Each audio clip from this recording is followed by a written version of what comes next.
So Hokum's monsters, they were inspired by mushrooms and my personal demons apparently. But what was the bunny and what did the witch say? I just got out of Hokum, one of my most anticipated films of the year, right? And I've never wanted to draw a circle around my bed fast enough. And I really hate that I'm a massive Adam Scott fan thanks to Severance, because I had to root for him. Because his character needed to get yammed by Darkseid Bugs Bunny. But who, why, and what was it? Those are the biggest questions, so I done research for all of us. And it takes us to Alice in Wonderland, Donnie Darko, and the worst pizza topping, mushrooms.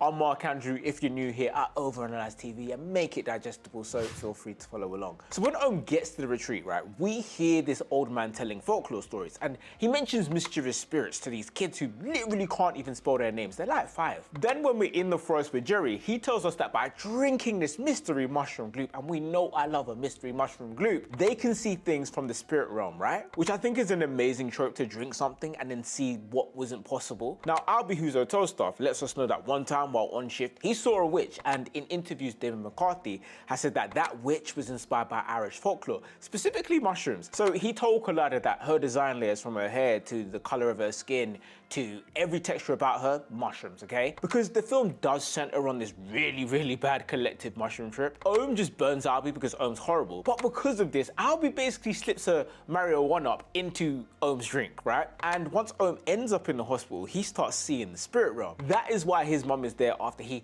accidentally let off the firearm, and we get our first glimpse of the evil Duracell rabbit. But it doesn't stop there, because David McCarthy has actually revealed that there are more demons in the honeymoon suite. So he told Reactor that every ornament, painting, even the clocks are watching Ohm, which explains the massive gang we see at the end, no spoilers. Fast forward to when Ohm is in the hotel and we get this demonic Roger Rabbit on TV. I strongly believe that this is actually a puker from Irish folklore, and it's because when he saw Fiona passed out in the costume, it added to the nightmare trip. So in Irish folklore, a puker is this mischievous spirit which often takes the form of an animal. And we get this weird hybrid which McCarthy has revealed was inspired by Alice in Wonderland, and I guess traveling to another world, mentally I suppose? Well, it claims Ohm sent in a letter saying his father hates him, and he feels alone after he accidentally got battle XP from his mother. If you know, you know. And I think this is a puker because by the end of the film, when Mal is chasing Ohm into the basement of the hotel, we see keys hanging up, right? And this is clearly a trick, because when Mal tries to get the keys, he looks down and then there's shackles on his wrist like it was given roots. But we know it's not just one spirit, because Ohm's mother somehow put an entire